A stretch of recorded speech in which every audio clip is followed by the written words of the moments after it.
Hello, everybody, and welcome to yet another episode of My Career Path. Today, we have Tasin all the way from Bangladesh with us today. He is the co-founder and the chief at the Active Bangladesh in Bangladesh. Tasin, welcome to the show. Thank you, Rhythm, for inviting me here. I hope it will be a nice show. Definitely. So, Tasin, I think before we come to the point, what you are doing nowadays, I'd like to move on to the start of this journey. Where did Tasin begin? Where did it all start? Like, I want to do this. My life is dedicated for social service or doing all kind of these things, and engaging in these kind of activities. So, how did it all start, in the beginning?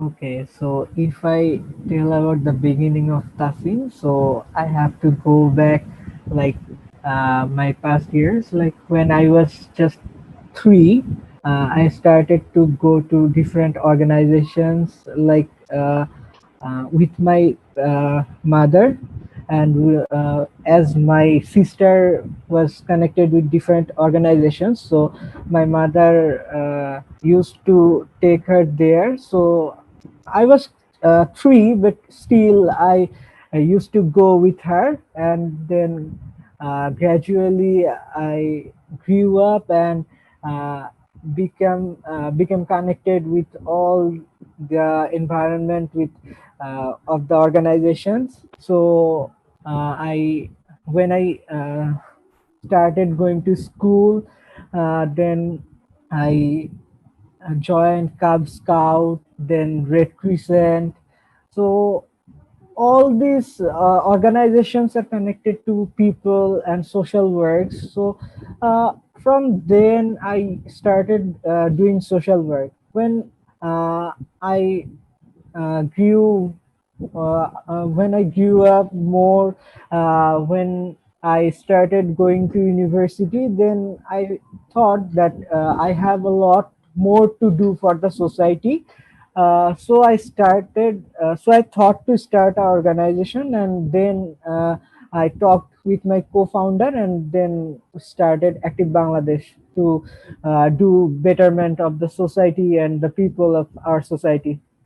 Wow, that's great. I think it was a introduction from your mother because of your mother and sister. Now that sparked the interest into social works. So now, Tasin, talking about Active Bangladesh, what kind of stuffs are you doing out there? What kind of activities are you all involved in, and how has the whole journey been like for you? Learning and solving these problems, identifying problems in the society, and you are very young. To be taking that in account as well. So, what kind of problems did you face? How did you solve them? And coming to today's date, how has it all been? Okay, so if I start about Active Bangladesh, then Active Bangladesh is an initiative to motivate the youth for to work for our society from their responsibility. So we had a lot of active people around us, so we were planning to make a united platform for them. As they were debaters, designers, like programmers, different social workers. So we what we did, we connected all them and made a network between them, because we think none can do anything alone. So we obviously need a network. So we created a network and made a united platform, and we are trying to do some better works for our society. Here, what we do, we are working for the skill development of these active youth, so that they can give better of themselves to our society. So uh, first of all, we started as a skill development organization, but later, when the pandemic started, we had to move from our route, and we had to work for the people who were stuck in pandemic. So from if I say what we did in this pandemic, uh, we started working for the people. So what we did is we took about 500 plus families responsibilities in North Bengal. Then you know that Bangladesh has the largest mangrove forest Yeah. of the world, the Sundarban.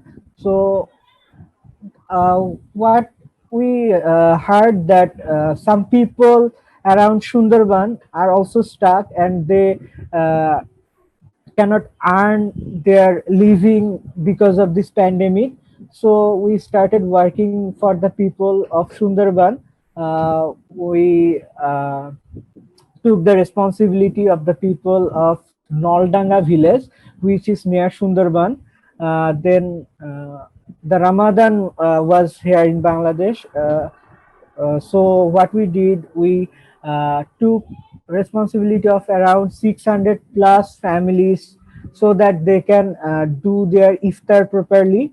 Then uh, what was the sparkling project of Active Bangladesh during this pandemic? To me, that was the project Reduce Our Risk. So, thinking of the health issues of the women, we started to provide them with sanitary napkins, because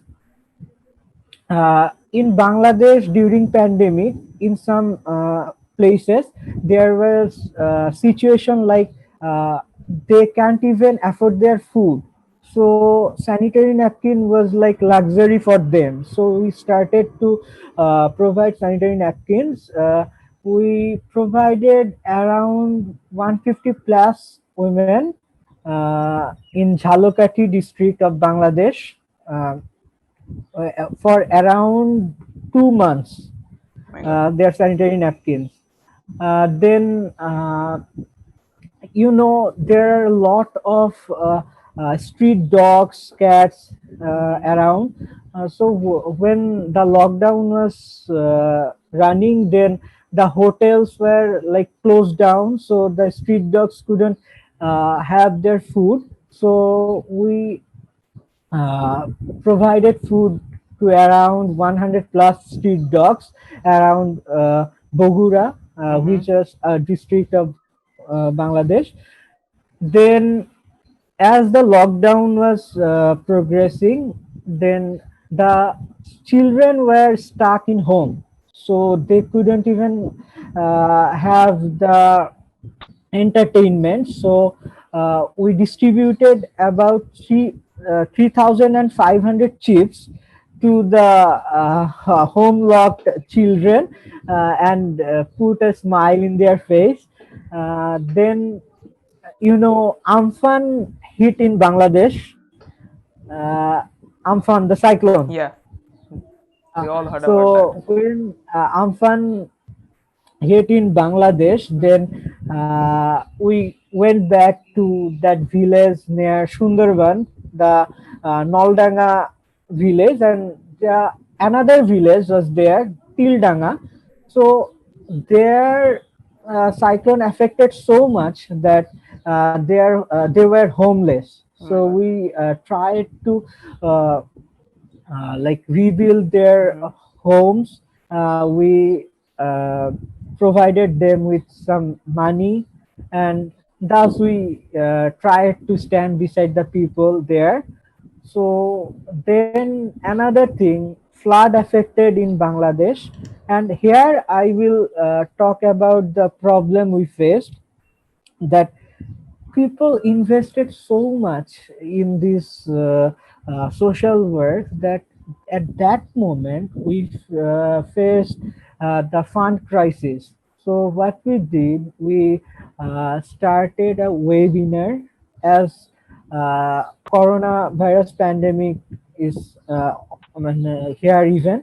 So we couldn't do any physical movement, or we couldn't do any physical like programs. So what we did is we arranged a webinar, and we took 200 taka from the participants, and we gathered the money, and thus we raised the fund, and we stood beside the flood affected people. So like, thus we worked so far in this pandemic. And what now we are doing, as everyone is trying to uh, go back to Mm-hmm. their practical field, Yes. so we are also trying to go back to our practical field. Mm-hmm. So what we are doing is we are arranging tech and skill development campaign uh, to the rural area, because what we feel is the people of urban areas are conscious enough, and they have enough support, and they have like enough tools to improve themselves. But the people in rural area, they are still backdated, and they, in some places, they don't even know about the basic tech, and they don't even think of their skill development. So what we are thinking, we are trying to make them conscious about uh, uh, tech education and skill development, and so that they become conscious about tech, they start Mm-hmm. learning about tech, Mm-hmm. and they start making themselves better through their skill development. So that's all now from us, and in future we have some more projects. Wow, Tasin. So now that was all about what you are going through in the present situation. But now let's talk about Tasin. When Tasin started in the early periods, what were the problems the younger Tasin faced, and what were the key learnings when you were just entering this field? What did you learn, and what were the major problems that the younger Tasin faced during those times? Okay, not only the younger Tasin, this Tasin is also facing uh, still. So the thing is that our society, Mm-hmm. when we come with something new, we start to think something new. Mm-hmm. Our society is like, no, you can do it. You can go far from this project, or you can shine here. So they are still like that. You have to study hard, become an engineer or a doctor, and then serve your job, or you have to become a BCS cadre and do a government job here in Bangladesh. So still they have this mentality. So that's the biggest problem that we face when we try to do something new, or we try to do something different from this usual stuff. So even I felt that. Even my parents sometimes say that you should study more. Don't like what should I say? Don't waste your time here. As you are in a good university, do some more studies and go for higher studies, then do this job like this. So our society, your parents, everyone is like, you have to do this, you have to do that, then you have to marry someone, then you have to do your stuff. So this is the biggest problem, I will say. Not only that, also what I face now is a fund crisis, Mm-hmm. or when I try to do something for the society, then the society is like, what you will do alone? You cannot do this alone. So these are the problem. They are like they will not come forward. They will just say you cannot do alone, so you just don't do that. So you everyone should change this mentality. They have to come forward. They have to like when someone comes with a new project, they have to appreciate. They need to inspire them. Then people like us can do something better or get inspiration or get that like energy. But people always try to drag us from our back. So I will say that's the biggest problem of our society. They should change this mentality, then we can do something better. So now, Tasin, talking about this field, can it be a viable career option for a person? Because you gotta look after, making a living as well, and then you need to take care of your family as well. So, in Bangladesh, in Asia, throughout the world, do you see doing all these works as a viable career option for a person? Obviously, I think if someone if the mentality what I said before, if this mentality changes Mm-hmm. of people, that people can do different things out of doing engineering or Uh-huh.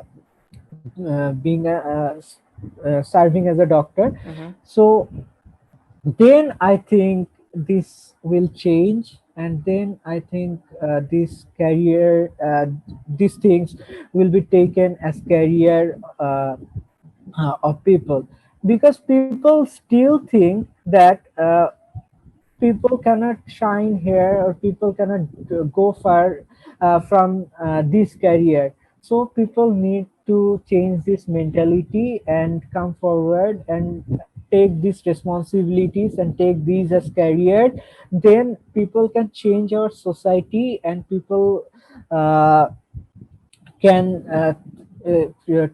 start thinking that there are other careers out rather than this engineering or serving as doctor. So these things have to take in mind of people. Then I guess this is possible, and obviously I think this can be a good career option. Mm-hmm. So now, Tasin, talking about a lot of us want to enter this field. A lot of us are doing into social works and giving back to society. So talking about in the next 5 years, because you have been working in this field of social works and changing, bringing good change in the society for a few years now.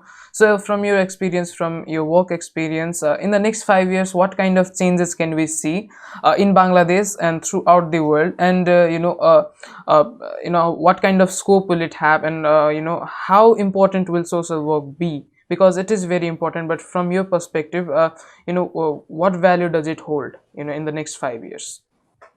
Okay, so if we talk about next 5 years, then I will must say about some things.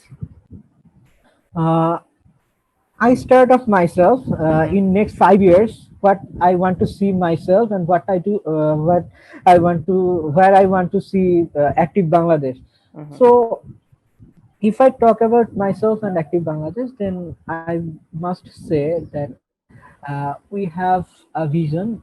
So in 2021, what I told earlier, that we want to start the tech and skill development campaign in rural areas. So our target is in 2020 to 2021, we want to uh, run this campaign in 64 districts of Bangladesh.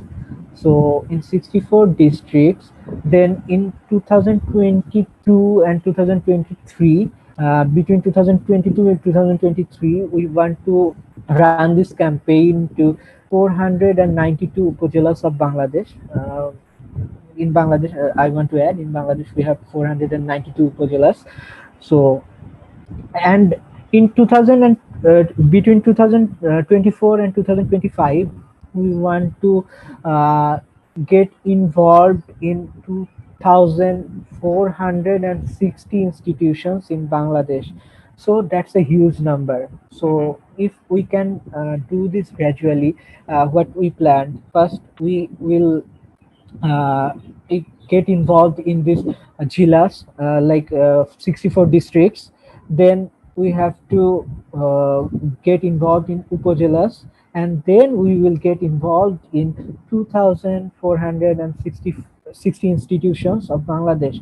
If we can get involved in 2,460 institutions in Bangladesh in next 5 years, then around uh, 74,000 youths will be with us. And if then we take some initiatives and we can inject these initiatives in that 74,000 youths around us, then I think a positive change will come must. So next 5 years our target is uh, enriching this platform, getting more youths with us, and then I think we will like take some positive changes in our society. So what we want to do is we want to create active youth and career club, and through this club we can take these changes. And here we I want to add that climate change is a very important issue for the world right now. So, what we need to do, we need to think about climate change right now, and we need to take initiatives right now. So, we need a vast amount of people with us to make this change. So we are planning to enrich our our like community and work for this climate change, and hopefully we can take a positive change in this climate change issues in Bangladesh. And that's what our planning is for next 5 years. Well, so now, now talking about the scope and everything, that's all clear. Pretty much clear. So now, Tasin, what is your suggestion for those who are starting into these fields? What kind of mindset should they have when they are entering into this field right now? Talking about the current situation. And if they are entering, what kind of mindset do they need to have? What kind of how do they need to prepare themselves so that they can excel into this field if they want to? Okay, so what mindset they need to have is, I will say that you should never give up. We started in January and now we are in October, and in between this time we have done this work. We have come so far here. Mm-hmm. So what I will say, this journey was not easy. We had a lot of ups and downs. In sometimes we had to have meetings like from 12 a.m. to like 7 a.m. or 8 a.m. This long. Sometimes we couldn't even sleep. We always had the tension that can we do it, or uh, if we have to stop here. Like these problems we face, these thoughts were in our mind, but we never gave up. So that's how we are now here.